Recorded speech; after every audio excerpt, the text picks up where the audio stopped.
For my modeling project, I will be explaining how G proteins and cyclic AMP are used for signal transduction. This diagram shows a biphospholipid layer of a cell, with this half being the inside of the cell and this half being the outside of the cell. In order for signal transduction to occur, you will need a ligand, you will need several different proteins, glucose, enzymes, and ATP, which I will be showing later. For the start of the signal transduction, a ligand will attach to a metabotropic receptor, and the protein will change shape, which is protein conformation. Once inside the cell, we see here a heterotrimeric G protein, which consists of an alpha, beta, and gamma subunit.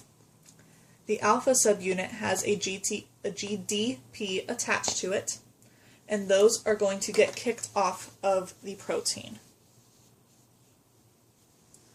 Once kicked off of the protein, it is going to go through phosphorylation, which is the adding of a phosphate, which is going to change the GDP to GTP.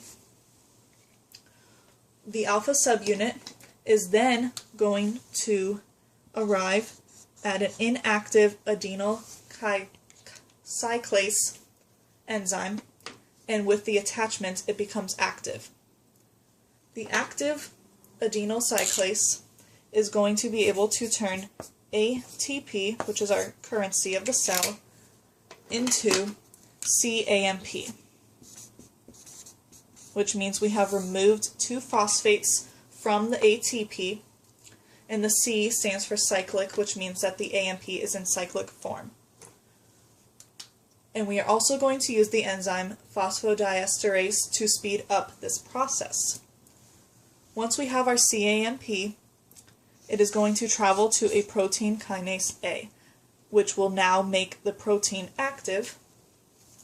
And once the protein is active, it is able to kick glucose out of the cell. Once the glucose is on the outside of the cell, signal transduction is complete. And the cellular response to signal transduction is most commonly seen as an increased heart rate or dilated blood vessels. This concludes the presentation.